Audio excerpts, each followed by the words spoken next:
Hi everybody, I really hope you enjoyed that. That's an incredible song, Everlong by the Foo Fighters. It's great to be able to cover such an incredible track.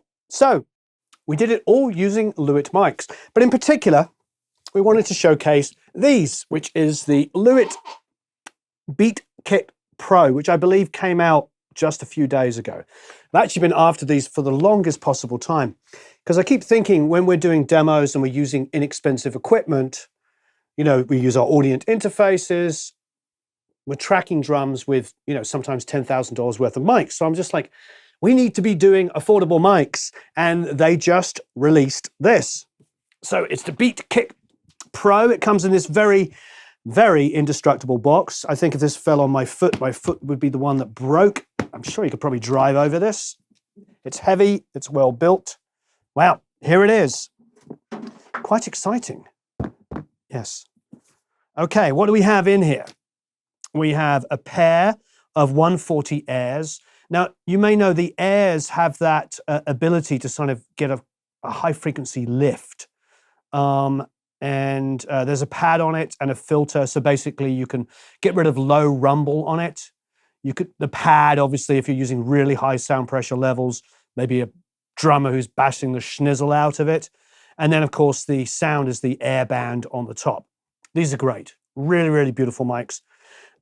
Then, of course, there is the kick drum mic, which actually we use with all of our stuff. Even when we're using C12s on our kit, we still use this one. So this is the DTP Rex, 640 Rex. It has a neutral and then a minus 10 dB and a minus 20 dB pad. It's quite substantial, this. And then the three settings are, well, it's got an equals equals, so obviously a flat. Then it's got a plus equals and a plus plus. I would say, without even looking at the manual, because I haven't, that what it means is like a bass boost, you know, low end boost, and then a low end and high end boost, which would be really good for a scoopy sounding kick drum. Why don't we check to see whether I just spoke out of my butt or whether I'm actually correct on that? Doing this all one-handed, said the bishop to the actress. Ching. Okay. Oh, here it is right on the top. It says, yeah, natural sound is the equals equals, and then the plus equals low end, response, dynamic capsule focuses on the 4 to 6K range, condenser capsule emphasizes low. Yeah, so basically, that answers actually a couple of questions I didn't know. So this is a dual capsule microphone, the DTP 640 Rex, and the dual capsule is the condenser is there for the low end, and the dynamic is there for the high end. So when you do that plus, you're boosting the low end of the capsule, the condenser capsule, and when you do the plus on the other side, on the right-hand side, you're boosting the high end on the dynamic. So yeah, I think if you just want a natural sound, you leave it flat. If you want to get a little bit extra low end, but you don't want to boost the high end, you just hit the second one with just the plus on the left-hand side, and then the double plus is going to give you a bit more of a modern scoopy kick. Ed is going to take you through the settings that he did in a few minutes, and you'll see what he defaulted to. I guess he may have done the plus plus, but we'll see. Okay, next up, there is 3 mics here, which you can use for toms or whatever the heck you like. He may have used one on hi-hat and then the other 2 on toms. Couple of things. It can clamp onto the drum itself. That's a big deal, number one. You can either clamp it onto the drum or you can put it on a separate stand, depending on what you want to do. That's fantastic. But the other thing is it's small, so you can get it in pretty tight on the drum kit. I like that idea a lot. So that's pretty smart. For those of you that record a lot of drums, you know exactly what I'm talking about. We have variations of clips. If you just want to put it on regular stands, you've got clips there. We've got some pop filters here for the small diaphragm condensers, so you can put that on there. And then, of course, you have the snare mic, the snare top mic here, which is, the model is, oh, here we go, MTP 440. Oh, I know a lot of people, I think Ola Unglund, doesn't he use this on guitars? I think he does. A lot of people like this on a guitar as well. So when you're not using it on your snare drum, you can use it on your guitars. Let me just check what the model is of this, seeing as I can't remember. It is DTP 340, DTP 340. So there it is. There it is. A very, very nice indeed. And what's this lurking in here? Oh, a little screwdriver. Very nifty. So yeah, it's got that new mic case smell. Very nice. Freshly opened up for the first time. So that was what was used on the drum mics. Now, what is interesting about this song in particular is my good friend Brad recorded this song. Wonderful, wonderful guy recorded this song originally, and they did it at Grandmaster. Now, Grandmaster had this beautiful live room and this gorgeous Neve 1073 equipped console. I think it was an 80, was it 38? Anybody remember? They had the 1073s, and it was a gorgeous console, tiny control room. You could barely get 2 people in there, and it was full. But if my memory serves me well, if we go back to what Brad said, I believe that these originally were recorded in the warehouse. So when you came in, you could come in through the front door of Grandmaster. Sadly, it's no longer there. Or you could go in through the back, and you come in through the back, and there was this huge garage, this huge kind of warehouse, and there was a Rolls Royce in there, which apparently was owned by Billy Preston or Ringo Starr, because Ringo and Billy used to own the studio. Yeah, amazing history. So the Foo Fighters went there after recording the record and rejecting it and wanted to come. It's with the same production team, but they wanted to do it again with Dave playing drums. So they go to Grandmaster and they cut the whole record in like 2 weeks. And they actually fly Chris Sheldon in, and he mixes it while they're tracking. So they're like finishing a song, take it over to him. It was ridiculous because they had a deadline and they had to get it done. So the drums were recorded in this warehouse, I went in there many times. I describe it as a warehouse. It was like the parking garage, but it was massive and empty and echoey.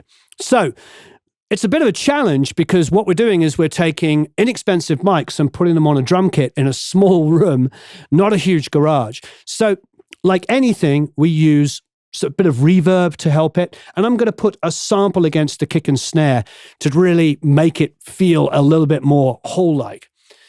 Now, those original mics would have been D112. I'm sure it's a D112. My memory serves me right. Probably a FET 47 on the outside of the kick. Bradley may even have used a sub kick. There would have been 57s top and bottom and a lot of ambience miking. So what's wonderful about this is I got to work with some incredible people. That's Jamie Lewis playing bass, a phenomenal bass player. Please check out his channel.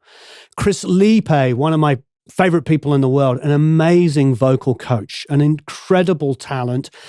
All of his vocals were sung without any aid of auto-tune, or there's no vocal align or anything. There's a rawness to them, which really helps make this great. In fact, we're going to go through the multitracks in a minute, and feel free to download them and mix them yourself. Then, of course, we have the great Ed Thorne. Ed is a wonderful member of the YouTube community and just a great drummer and a really hardworking musician. And he does front of house and all kinds of stuff. Whenever I talk to him, he's at a gig, he's either playing or he's mixing or he's doing something. Really somebody very credible in our industry because he really is a musician. And talking of incredible musicians, we can't go anywhere without mentioning Mr. Jamie Humphries, a very, very good friend of mine who has a channel called Six String Alliance. And he was, many of you may know, the main guy at Lick Library for about 20 plus years. He was the main guy. If you've ever watched a Lick Library lesson and enjoyed it, it would have been because of Jamie Humphries. He's an amazing talent, a wonderful guitar player. He has a few amazing credits. You know, being Brian May's guitar player, touring guitar player, is pretty freaking awesome. Also, he played with Queen. He played with Queen as well. So it was a real blast to be able to work with these amazing musicians. So please click on the link down below to enter to win. So what we did is we took, here's the dry mic. So I'm going to take the kick, got the snare top, snare bottom, overheads, hats, and tom mics. So here's the drums without any added sample.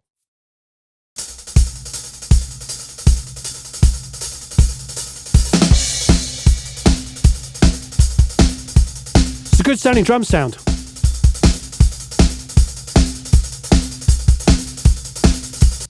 But the kick sample, I used an SPL Transient Designer. And when you download these, you'll get the samples as well to play with. It's pretty big. I really went for a huge low end. And I fed that into a reverb. Take it out. It's a good rounded kick, the original. But you can hear that sample is triggering a reverb, and the reverb is actually EQ'd so that there is no low rumble in there, and the ambience is just kind of the high end. And then I just used a stock reverb, a deverb. I went for room 1, large, and 700 milliseconds, 780 to be precise. Now, with the snare, it sounds good, but the original was, I believe, was a Tama bell brass. Or if it wasn't, it was something that sounded pretty darn like it. It's got a huge ring on the original. Not that you can really tell because the guitars on the original are so dense, they suck up all that energy. But you do need an aggressive snare if it has any chance of cutting through those guitars. So here's without the snare sample. And I'll drop it in. Now, it's making a big difference, not because it's necessarily as loud as the original, it's not. I've got it blended down about 4 or 5 dB quieter, but because I'm using the sample to trigger the reverb. That's an old Andy Wallace trick, and what it does is it takes a snare that doesn't have any bleed on it and then goes into the reverb so you don't have hi-hat bleed, etc. in there. Some people, myself have included, have mixed drums without even sending the snare sample to the drum mix, just using the snare sample to trigger reverb only. That actually might be quite interesting now that I've said it. I'm going to set it on prefade, I'm going to mute it. So here's muted, but just going to the reverb. See? So the snare's actually muted. It's just the sample triggering the reverb. Now bring in the sample. It's definitely adding a little bit. Pretty remarkable, isn't it?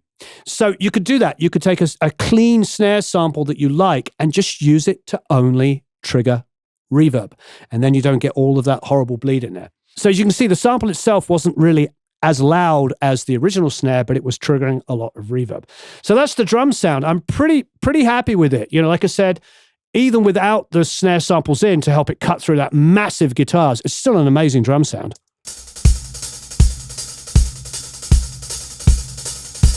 I've got a tiny amount of EQ on the kick sub itself, and I'm doing, so it's a transient designer, a tiny bit more attack, a tiny little less sustain, and then I'm doing some 60 hertz boost, some 350 cut, and a little 2.8, 2.9 sort of boost there.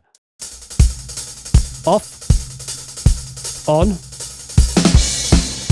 It's subtle, tiny amount, and then with the snare, it's my usual thing, boosting some top, usually about 7 or 8, and then boosting the bottom at about 200. So I'm just boosting the body of the snare and then the snap of the snare. So let's go over to Ed and hear a little bit more about the recording of the drums. Thank you, Warren. Hi, I'm Ed from edthorn.com, here to help you make the most out of your home studios. To record these drum parts, I have, of course, used the 7 microphones included in the Lewitt Beat Kit Pro microphone kit. I've also used an additional Lewitt condenser mic for the hi-hats, partly because I had a spare channel on the Evo 16 and also because the hi-hats are quite an integral part of this song. The Evo 16 is great for recording drums with 8 inputs, plenty to mic up a full drum kit. If you'd like to find out more about this killer interface, I have an in-depth review of this over on my channel, which I believe will be linked in the description below.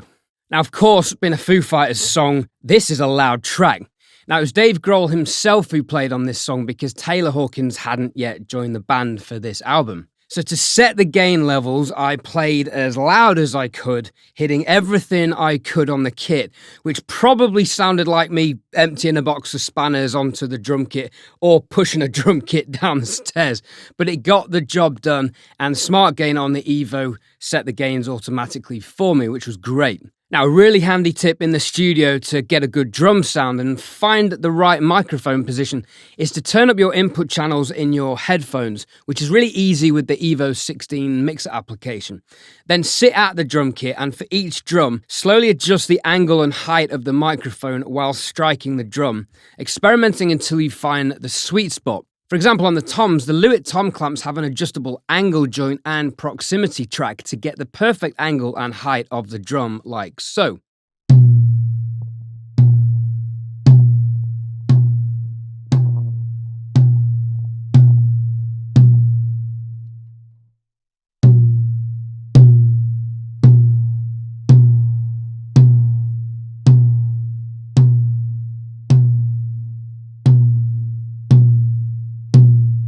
You can really hear how this affects the sound that you're capturing. The snare microphone clip is fitted with a wing nut, which makes way more sense than a screw that most of the clips have, which requires a screwdriver to tighten an angle which you may not have with you. This is a nice detail from Lewitt. The build quality of these microphones is excellent. The solid metal casings will outlive us all and will survive a beating from accidental stick hits from even the most Neanderthalic of drummers like myself. The kick mic is on the large side and weighs a fair bit, so make sure you have a sturdy microphone stand.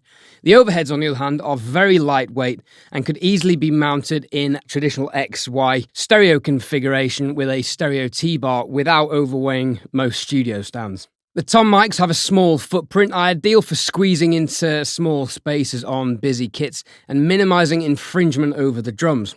So I'm really impressed with the sounds these microphones capture. The quick transient response produces a good level of crisp detail, especially on the cymbals. At no point during this tracking session was I concerned I would overload any of the capsules. Even using the tom microphone, the DTP 340, as a bottom snare drum mic, which usually is the loudest part of the kit and can blast out some diaphragms. And the dynamic microphones, the kick, snare and toms capture a smooth, warm and full-bodied sound, which I'm looking forward to seeing what Warren can do in the mix of this track. So if you're looking to set up a home studio or for a new set of drum mics for live or in the studio, the Lewitt Beat Kit Pro will set you up perfectly for lots of different recording scenarios. The kick mic will sound great on bass cabs, the MTP 440 dynamic mic will sound great on guitar cabs and brass instruments, as well as drums and percussion, and the LCT 340 condenser microphones can be used on anything from acoustic guitars and pianos to full string sections. Price-wise, I personally really think you get what you pay for here. Good, solid, workhorse microphones that will be a great investment you'll use for years to come.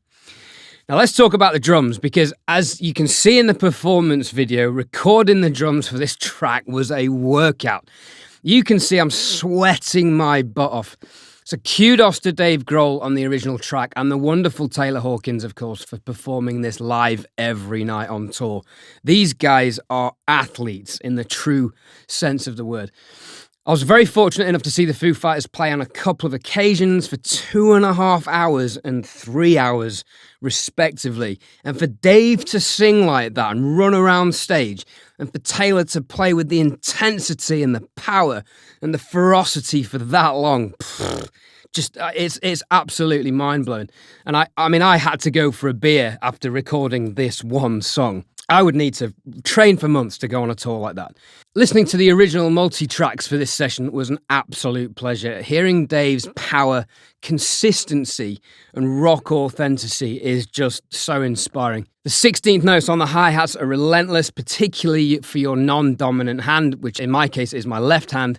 The chorus fills are ferocious, requiring a high level of control and core stability to orchestrate these fills precisely around the kit. But what stands out the most for me is that in and amongst the power Dave delivers on this track, there is a wonderful attention to dynamic detail, which I've tried to replicate this as best as I can on this recording. The subtle differences in the hi-hat sound between the verses and the instrumental breaks, which is the intro as well, and the snare drum roll build-ups really demonstrate how good a musician is. He's not just smashing the drums loudly along to the track, he's playing music.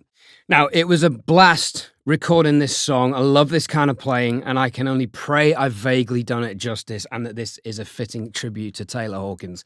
Taylor inspired me and millions of drummers around the world for decades, and he will continue to do so for generations. Truly as one of the greats of this genre and playing drums.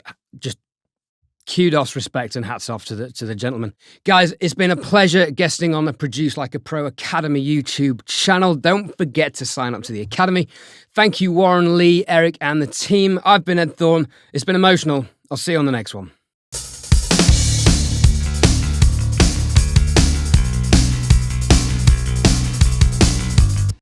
Bass is played by Jamie Lewis, who's absolutely fantastic. Please check out his channel if you haven't already. He's really, really amazing.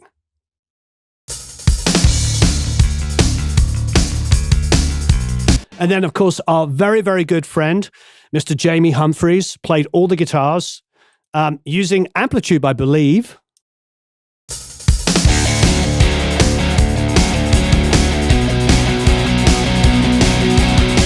Now, he sent these as stereo tracks, but they're not stereo sources. So either take both of them and pan them to the left and pan them to the right, or just delete one of the tracks. Whatever you want to do is fine by me.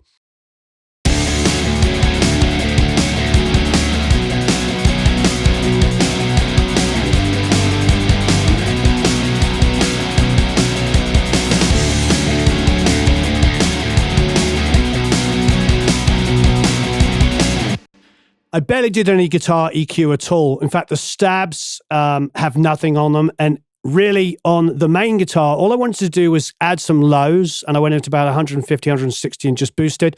And then I wiped sort of 9, 10K and above off just to get rid of the fizzy sizzle. I didn't need the fizzy sizzle. I can use that from the cymbals, the vocals, whatever. That's where the high end can live.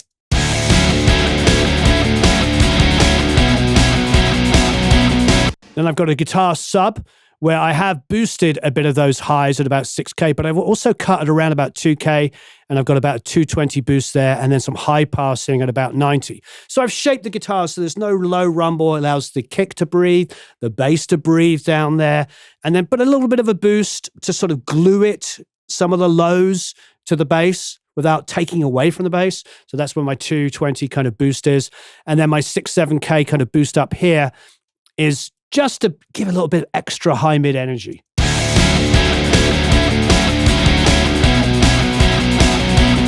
All recorded with Lewitt mics. Thank you, Lewitt. Now, the drums were done using an Evo 16. And the reason why we did that is we thought, well, if we're going to be using inexpensive mics, we should be using an inexpensive interface as well. So hence the Evo 16. Last but no means least, of course, is the rather wonderful Mr. Chris Lewitt. And Chris is a wonderful, wonderful singer. And his channel is superb. It's just literally Chris Lewitt. That's Liepe. There will be a link below. Go check it out. We've done a lot of video content together. We've done courses together. We did one with Mark Martel. I'm sure you know was the voice of Freddie in a lot of the movie. And is just an amazing singer and a wonderful guy. Here's Chris's voices together. We also printed some effects for you, so you'll be able to take some of our hardware effects that we used. Hello, I have waited here for you Everlong. Tonight I throw myself into and out of the red and out of her head she sang. I love his voice. His voice is spectacular. There's no tuning on that. He's a vocal coach. Why would he tune himself? And I love the rawness and the slight rub. It reminds me of Dave Grohl's vocal, where he's triple tracking it as well. Really, really great. And then there's some backgrounds that comes in. Remember, you can download this and mix it to your heart's content. If everything could ever be this real forever, if anything could ever be this good again, the only thing I'll ever ask of you, you gotta promise not to stop when I say when. She sang. Great vocal, great performance. Let's listen to the full band together. Here we go. If everything could ever be this real forever, if anything could ever be this good again, the only thing I'll ever ask of you, you gotta promise not to stop when I say when. She sang. So I'm sure many of you know, I'm a huge, huge fan of this song. We've actually done 2 videos on it. I did one with Brad Cook, breaking down how it was recorded, getting all of the details behind it, listening to the multitracks together with him. And then, of course, recently I did a little bit more on the history. So there's 2 other videos you can watch just on this song. Dave Grohl is one of my favorite songwriters. The Foo Fighters are one of my favorite rock bands. I think that they have remained completely and utterly consistently important ever since, Nirvana started. Seeing Dave and everything that he's achieved over the last, what is it now? 30 years has been really, really important. He connects so many incredible people together. He has worked with John Paul Jones from Led Zeppelin. He's worked with Queens of the Stone Age.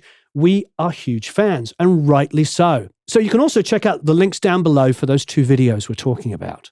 I hope you enjoyed that. Thank you, Ed, for the breakdown on the drums. That was really, really fantastic. Don't forget to download the drums. And of course, don't forget also to enter to win the Beat Kit Pro. I love these mics. I love working with this company. There's so many great companies to work with out there, and Lewitt are right up there as really...